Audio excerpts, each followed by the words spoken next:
Hola cinéfilo, espero que hayas sido uno de los fieles afortunados que sintonizaron nuestro programa la semana anterior y presenciaron la primera parte de la conversación que sostuvo Marta Araujo con el director de arte y realizador audiovisual Onelio Larralde.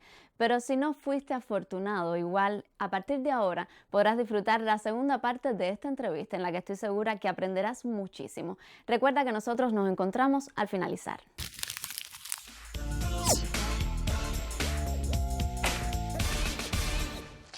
Muy buenas noches, mis amigos del canal educativo de Te Invito al Cine. Nosotros seguimos conversando esta semana sobre la dirección de arte en el audiovisual, en la televisión, en el cine, en el audiovisual, en sentido general. Y seguimos aprendiendo con Onelio Larralde, quien es uno de los directores de arte más importantes que tenemos nosotros ahora mismo y que desde la semana pasada nos está instruyendo muchísimo sobre este trabajo tan importante, sobre todo lo que controla, sobre el peso que tiene el director de arte en el proceso creativo. Entonces, buenas noches. Buenas noches. Buenas noches. Gracias, Onelio, otra vez por estar aquí con nosotros y vamos a retomar una conversación que se quedó así como que tú seguro tienes más claro dónde la nadie dejamos. quería parar. Nadie quería parar. A mí se me olvidó hace una semana de esto y ahora dime tú dónde nos quedamos. Nosotros nos quedamos hablando sobre los departamentos que intervienen, porque tú me decías, bueno, el director de arte, también, entre las cosas que hace, tiene que saber dar órdenes. Esas órdenes, en el mejor sentido de la acepción de la palabra, pues están vinculadas a departamentos muy puntuales que atienden, qué sé yo, vestuario, yo imagino que hasta maquillaje muchas veces, vestuario, peinado, maquillaje, peluquería, escenografía, todo eso. Y por ahí estábamos, pero yo quiero, porque yo me imagino que locaciones también, muchas veces, el director de arte tiene que estar ahí. Eso, mira, depende, hay una cosa muy importante que te decía de los departamentos técnicos que confluyen a llegar, vamos a decirlo, a un listo de un rodaje, ¿no? Para llegar ahí tienes que pasar igual, buscando una locación, esperar. A lo mejor te pasas un día esperando una luz que llegue y te das cuenta que ese lugar que tuviste un día a las 3 de la tarde no era, y está puesto en un plan para rodarlo en la noche y no funciona. Esas cosas pueden pasar. Una cosa que no quería pasar por alto, que muchas veces se obvia en estos casos, es lo que te decía del conocimiento del lenguaje cinematográfico, que es muy importante. Vital e importante. Muy importante la vinculación, los conocimientos técnicos también en cuanto a cámara, angulación, encuadre. ¿Qué pasa? Muchas personas se acercan a esta profesión viniendo del teatro, o son pintores, porque son amigos de fulano, porque van a resolverle una ropa por un color, y esas cosas a veces tú las sientes después. Yo siempre me gusta mucho el tema de cómo narrar, cómo ver la dirección de arte nunca desvinculada del proceso del storyboard, de cómo yo voy a acercarme a este personaje. Básicamente también tiene que ver con el ahorro, o sea, si esta secuencia yo la voy a hacer en un plano general, tengo que hacerte un decorado así, pero si está pensada, si no tenemos mucho dinero, y entonces ahí entra también la de tu conocimiento de dramaturgia, o lo que puedes aprender con el director. Lo más importante aquí es tu plano, y entonces esto aquí es tu plano contigo, y vamos a mover para atrás, vamos a reencuadrar para que esto parezca lo que realmente es la mayor cantidad de información en ese encuadre con los recursos que tenemos.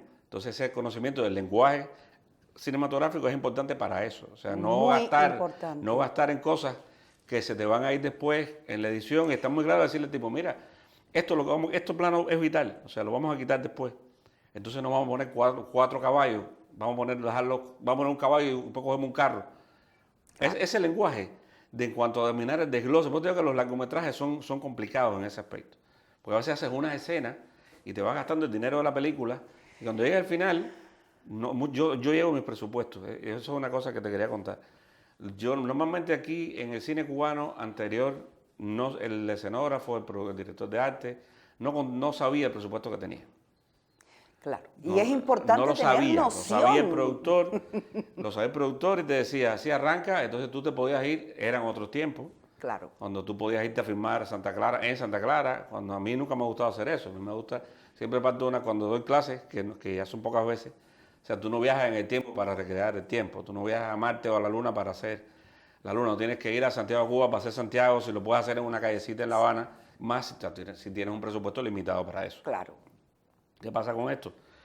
Que tú tienes que vincular ese tipo de conocimientos de con quién lo haces, cómo lo haces, la locación, cómo se estructura todo eso.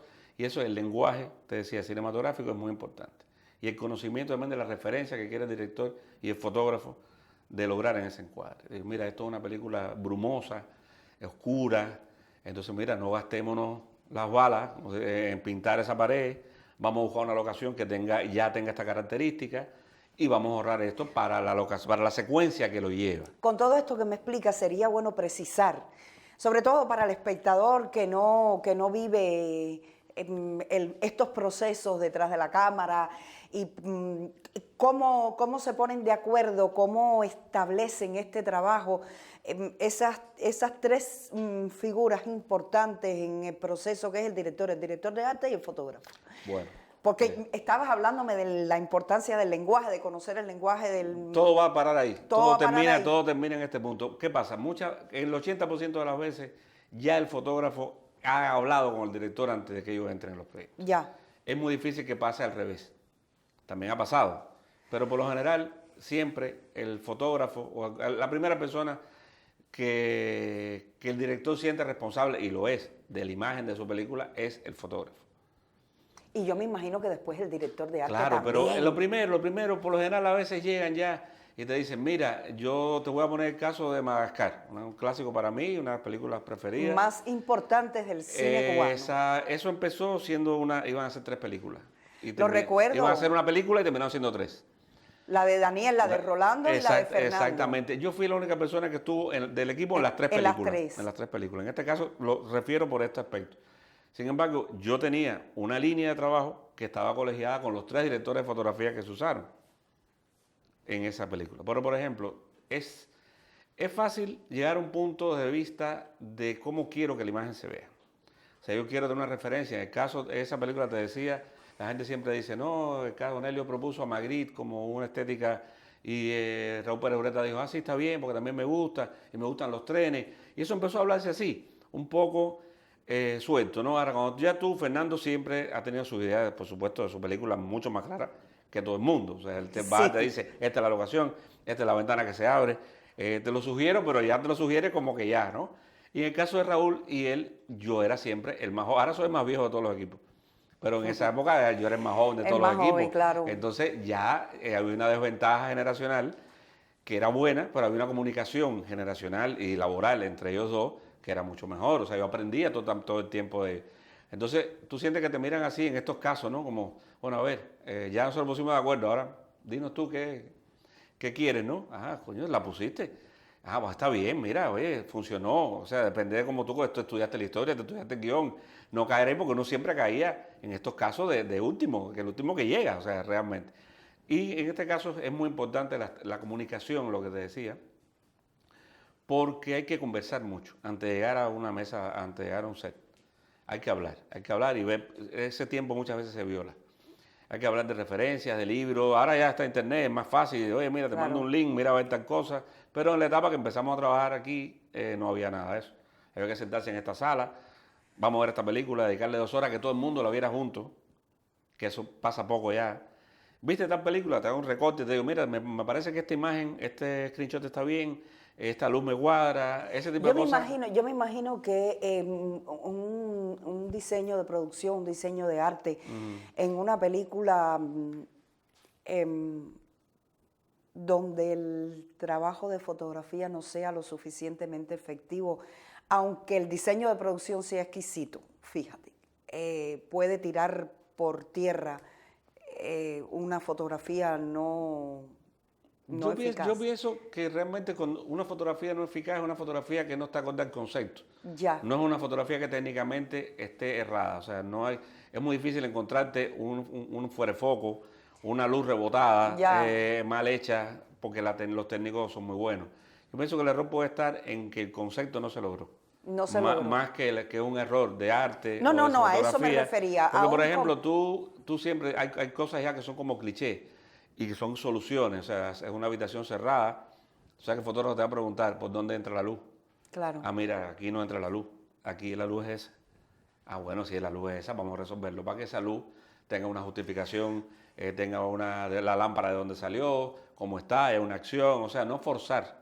Y ese no forzar la luz de dónde entra y esa utilización de la cámara en función de la dirección de arte también y la dirección de arte en función de la cámara y la fotografía, es cuando tú ves la obra que tú dices, qué buena película y no qué buena fotografía o no qué buenos actores o qué buena dirección de arte. Es muy difícil, Martí, que encontrarte una obra que tú digas, vi una película y después dije, mira, pero me encantó esto, lo otro, viste el plano, no sé qué. Hay películas que tú las ves y las estás mirando todo el tiempo desde el punto de vista formal y conceptualmente no te están expresando absolutamente nada.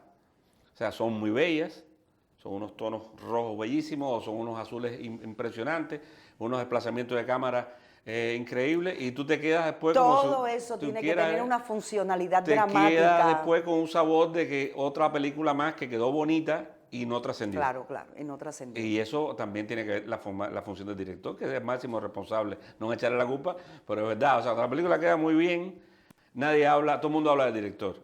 Cuando la película queda regular, todo el mundo dice, oye, la película tal, pero la fotografía quedó muy bien, claro. la dirección te quedó muy bien, los actores, pero cuando no te hablan de la película, entonces ya el trabajo, yo siento que está resentido, porque tú trabajas para la película. Tú no trabajas para ti. Cuando tú trabajas para ti, cuando tú haces tus obras, tú pintas, tú trabajas en tu casa. Tú has trabajado con importantes directores del cine de nuestro país, has trabajado con Fernando, con Titón, trabajaste, sí, ¿no? Guantanamera. En Guantanamera. Hiciste... La última. Trabajaste en Guantanamera, trabajaste con Rolando y yo me imagino que ahí... o sea, las especificidades de cada uno de esos. Ahí es la etapa que yo empiezo a trabajar con 20 y pico de años, con gente que tenía una historia en el cine. Hemingway, por ejemplo. Exactamente, en el año 90, 91, yo hice La soledad de la jefa de despacho con Rigoberto López, con Daisy, como un entrenamiento. O sea, me llamaron desde la firma y me dijeron, oye, mira, hace falta un director de arte, vas para allá. Ah, sí, ya, perfecto. O sea, eso fue así. Y trabajando ahí, Jorge Luis Sánchez le propone a Fernando y a Rafael Rosales que yo me incorpore en la película como director de arte, como escenógrafo. O sea, el trabajo de diseño de arte de una Hemingway película es exquisito. Y era mi primer trabajo de investigación, de época, o sea, un trabajo que yo conservo los bocetos de todo eso con mucho amor y conservo todas esas cosas porque desgraciadamente no hay un archivo que me lo haya pedido. Yo quisiera, verdad, que aquí me dijera, mira, se van a guardar aquí en esta gaveta los bocetos originales de estas películas. Mientras tanto los tengo yo, hasta que me muera, hasta que se los coman los ratones. Creo que te oí en una entrevista protestando de que no se hace, a ver, que hace falta visibilizar también. La parte plástica de la imagen, o sea, la parte de lo que lleva el proceso. A mí me gusta mucho. Y el proceso. El proceso, yo muchas veces cuando pongo cosas en Instagram que me han gustado, pongo a gente que trabaja, o sea, que está pintando, que hizo el plano. Lo mismo si diseño una cajita, que si diseño una matica. Eso es una maravilla. Porque toda esa gente son los que logran que ese dibujo que tú hiciste así se convierta en un plano técnico, se convierta en una realidad. Que esos son los sueños que tú le das al director. O sea, cada uno lleva su pedacito. Entonces él llega y dice, bueno, mira, esto sí me gustó, pero cuando yo se lo presento, yo soy responsable de eso y mucha gente que vino atrás. O sea, cuando te decías Hello Hemingway, fue una experiencia muy extraña porque en el ICAE no había esa experiencia. No había un support, un apoyo grande de un departamento de utilería, no había, yo hice esa película con 2 utileros nuevos, con 2 asistentes de dirección, con Rafael y con José Luis Sánchez, que largaron la vida en esa película. Esa película tuvo un trabajo de investigación y con un director muy exigente. No Arriba de ti, o sea, que no hay lleva... manera, por lo menos en mi experiencia personal, y me atrevo a decirlo, en que uno después visualmente llegue a esa época con otras películas y no tenga el referente, o sea, de Laura de la Uz. Yo hice, por ejemplo, a mí me llaman para hacer Una Rosa de Francia con Gutiérrez Aragón Sí. y Hormigas en la Boca con Mariano Barroso, precisamente porque 10 años antes o 15 años antes yo había hecho Hello Hemingway. Ellos la tenían como un referente de lo que se podía hacer en Cuba de cine de los 50. Y está llevado así, o sea, no había mucho dinero tampoco, o sea, se encuadra como se podía. Larita entra aquí, entra por aquí, Sí, la porque guagua pasa por abrir atrás. el plano No, debe ser difícil, muy difícil. Cuando uno Muy reconstruye difícil, muy época, difícil. abrir el Y plano. te explico que en esa época, en esa película no tiene ni un solo efecto digital de postproducción, no hay CGI, no hay nada. O sea, todo lo que hay es lo que ves. O sea, ahí no hay carros por atrás que tú copies y clones y lo hagas Claro. en 3D. Ahí no hay recortador verde. Eso hicimos esa película a pulmón, como Ahora se hacía. que tú me dices eso, Onelio, yo estaba pensando en todas las cosas que tiene que manejar culturalmente, de tu acervo, de tu preparación, de todo, un director de arte que tiene que estar súper adelante con el desarrollo tecnológico. Yo imagino que una de las órdenes que se recibe ahora desde la dirección de arte de la película tiene que ver con todos estos efectos especiales, Mira, te tecnología, explico. todo eso. En Margot y hay cosas que hemos hecho después, Ajá. ya yo tengo que diseñar para lo que viene después, que no se ve en cámara. O sea, ya ahí tú presentas el diseño que vas a trabajar con el efectista visual, con la parte de trabajo, y tienes que darle el mismo diseño que se lo dieras a un carpintero, porque eso hay que armarlo. La gente piensa que los efectos digitales se arman igual, o sea, se estructura en alambres como si fuera una arquitectura, se forra, se renderea, se hace todo un trabajo que yo no lo domino tecnológicamente porque no lo sé hacer en una máquina, Claro. pero quiero que sea este. Pero tienes que saberlo Es como se de lo diera al todas carpintero, maneras. de mira, Víctor, el caso que trabajamos con Víctor es de Remache Studio, gran colega y hemos trabajado muchas veces juntos. Esto es el final y queremos hacer esto. ¿Cómo lo llevamos? Bueno, dime lo que tú, mándame el boceto de cómo debe llegar. Entonces eso pasó también en Club de Jazz, que sí hicieron ese tipo de efectos. Y en una película que desgraciadamente se truncó, que era El Camino, la de Omar Ali, que la película se quedó inconclusa el año pasado, y nosotros logramos hacer cosas como yategrama, helicópteros de la guerra, elementos que se crearon digitalmente y a partir de este concepto. O sea, es lo mismo, es la misma, tienes que tener claro lo mismo. Mi pregunta entonces viene, son como dos en una. La tecnología, el desarrollo de las nuevas tecnologías ha favorecido la especialidad Sí. por un lado y por otra parte, ¿crees que pone en riesgo ese encanto, ese proceso artesanal ultra creativo? Mira, se pierde. Se pierde. Muchas cosas porque la vida uno pierde muchas facultades, uno mismo. Claro. O sea, antes tú caminabas a lo mejor 20 kilómetros, porque apenas camina uno, ¿no? Entonces, las cosas se van perdiendo porque se van ganando otras. O sea, no toda la nostalgia es favorable. O sea, tú tienes que tener en cuenta que antes tú para pintar unos carteles te necesitabas una prefirmación de 6 meses. Ahora tú sencillamente coges una calle y lo que va aquí arriba por encima tuyo se va a reconstruir si la película lo amerita, ¿no? Y entonces eso se hace a lo mejor después, en postproducción, al mismo tiempo, pero necesita menos recursos, menos trabajadores, Claro. otro tipo de recursos y otro tipo de trabajadores. Es que son los pros y los contras de todo, ¿eh? El que está en la industria y ve las películas, a veces tú resientes el exceso de ese tipo de efectos, cuando no están bien hechos. Cuando no están bien, Claro. vuelvo a lo mismo, cuando no están en función de mostrar lo que tú quieres mostrar. O sea, tú ves una película así, tú sabes que va a haber 10 carros que van pasando por atrás, que los están poniendo para llenar, para decir, mira lo que hay. Con un carro te bastaba, pero eso no te molesta. Lo que te molesta a mí las películas de pronto es que empiezas a aparecer efectos por donde quiera, por el hecho de que aparezcan los efectos y no te apoyen la historia. Y no te apoyen la Y no te apoyen la historia. No Eso- estén en eso- función del crecimiento dramático. Eso es fundamental. Invítanos a ver una película. El cine cubano, yo sí creo que yo defiendo siempre la etapa romántica mía, ¿no?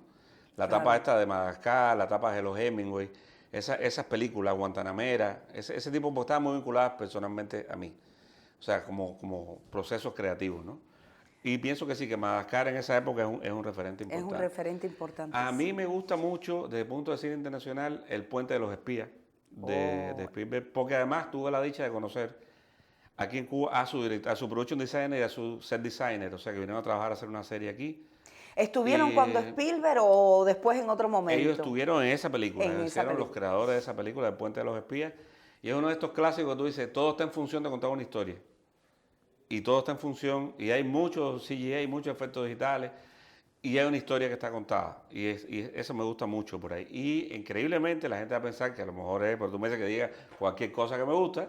Me gustó mucho Rápido y Furioso, la versión que se hizo en Cuba, aunque todo el mundo la tenga como una película a lo mejor de segunda mano, de tercera. El arranque de esa película, Qué bien. primer plano, es un plano que se merecía cine cubano y la ciudad. Después la película coge otro rumbo, pero esa cosa de ver tu ciudad con otra perspectiva que te la va vendiendo desde el mar, la entrada, el ingreso ese de la ciudad, que era la mejor publicidad que se puede hacer de ese momento. Como película me gusta mucho eso, porque fue el momento que se logró mezclar la industria más dura y más exigente desde ese punto de vista, con más cargos profesionales, con todo compartimentado, con que el tipo que mueve la mesa no puede tocar la lámpara, trabajaban de esa manera, y entonces pero además eso logró uno de los planos más interesantes, a mi modo de ver, de esa entrada a la ciudad, esa búsqueda de la ciudad, ese interior, aunque se ha reconstruido, se pintaron calles, esas carreras por toda la ciudad, y esa película se convirtió en un hecho social más que en una obra. Sin duda. Porque La Habana se movían helicópteros por todas partes, la gente sintió que el cine era la industria. Y eso nosotros lo perdimos, lo tomamos en ese momento, nunca lo tuvimos a ese nivel. Claro que no, pero... Lo vimos, pasó y se fue. Y entonces, por eso siempre me gusta poner ese referente, porque lo vivimos, los que lo estuvimos viendo, eso lo pongo como... Yo me imagino que una cosa para no perderla y que la gente la vea. Para todos los profesionales del cine, también para los espectadores, sí, por claro, supuesto, pero para todos los profesionales que la gente del la ve cine y sepa que Cuba participó en esa franquicia, que está bien. Está Rusia, Corea, está lo que tú quieras, pero Cuba también. Y tiene que haber sido algo muy importante. Gracias, Onelio, por todo este tiempo tuyo aquí. Ha sido un placer. Para mí también. Muchísimas gracias, y nosotros seguiremos aprendiendo de dirección de arte en otros momentos con Onelio, en sus próximos trabajos, en sus próximos proyectos, ojalá que sean muchos. Ojalá. Una epopeya resuelta al nivel del cine de acción y de aventuras, puro cine de entretenimiento, es The Woman King, uno de los exitazos del fin de año no, de la segunda mitad del año 2022 en Estados Unidos y en buena parte del mundo. ¿Qué cosa es La Mujer Rey o The Woman King? Pues una película que se remite al reino de Dahomey en los años 1820, alrededor de la década del 20 del siglo XIX, donde existía una unidad militar integrada solo por mujeres, algo parecido a las Amazonas, cuya jefa, una especie de coronela, interpretada por Viola Davis, también interpretada como lo hace todo Viola Davis, y esta coronela tiene diversas contradicciones y conflictos con una parte de sus soldadas, por así decirlo, o de las reclutas que allí tienen. Recluta ya es en femenino, así que no puedo hacer nada con esa palabra. En fin, con esto de la insistencia en la A, estoy diciendo que la película tiene un altísimo contenido feminista, muy a tono con la corrección política que se exige en esta época, sobre todo en Hollywood, en la época del Me Too, y que además de eso es entretenidísima, eso no se le puede quitar. Tiene espectaculares secuencias de acción y de violencia física, lo que el hecho de que esté interpretada por mujeres no hace que la película sea menos violenta o en ocasiones ligera, superficial y comercial, por decirle 3 adjetivos y llevarla suave, que sus congéneres realizadas por los hombres. Y hay que decir que en la película casi todos los oficios principales del cine, digamos, la dirección, el guión, la fotografía, la dirección de arte, estuvo ocupado todos estos rubros por mujeres. Pero ¿qué cuenta la película en esencia? Pues bueno, se repite a esa época para ver la lucha de este escuadrón de mujeres o de esta unidad femenina de combate, por así llamarle, y su lucha tremenda, denodada, contra los reinos vecinos, contra los colonizadores europeos, contra el esclavismo y también para defender su honor de los muchos abusos a que era condenado el pueblo de estas mujeres y ellas mismas de paso. The Woman King ha generado toda una polémica a partir de su carencia de rigor histórico. Yo realmente no soy un especialista en la historia de África en el siglo XIX y por lo tanto no puedo decir si la película es exacta o no. Me temo, a partir de mi experiencia, que sí es amplia con Hollywood, que ellos han hecho lo que les ha dado su realísima gana con una historia que a lo mejor se parece a esta que cuenta la pantalla, sin tantos matices de épica, de acción, de vehículo para las estrellas, para la aventura y todas estas cosas que Hollywood suele cultivar para entretener a los espectadores. Parte del equipo de realización ha protestado, airado contra quienes han exigido exactitud o mayor exactitud histórica y han respondido con bastante soquetería, hay que decirlo, que el que quería ver la verdad, que viera un documental. Pues no, imagínense ustedes que el público está en su derecho de pedir rigor histórico, de pedir entretenimiento y de pedir que se reconcilien estos dos puntos que para nada debieran estar reñidos, es decir, el entretenimiento y el rigor histórico y la verdad de los acontecimientos que pasaron. Pero especialmente Viola Davis ha dicho que o se respetaba la verdad o se hacía una película entretenida, que las dos cosas no la podían hacer. Bueno, ese es el criterio de Viola Davis y ahora nos toca a nosotros juzgar sobre esta película que, ya les digo, es bastante espectacular, bastante entretenida y que sigue la saga de otra que viéramos hace un par de años, creo, llamada Black Panther. Lo que aquella película se perdonaba cualquier tipo de inexactitud debido a que era una fantasía y esta se supone que habla sobre la verdad histórica. La Mujer Rey es una película que puede ser discutida en muchos aspectos, pero lo que sí es cierto es que tiene un costado educativo que es importante porque saca a la protagonista femenina del reino de las princesas de Disney, a ser rescatadas por el varón, bla, bla, bla, y todo eso que no sabemos de las princesas de Disney, aquí son mujeres de acción.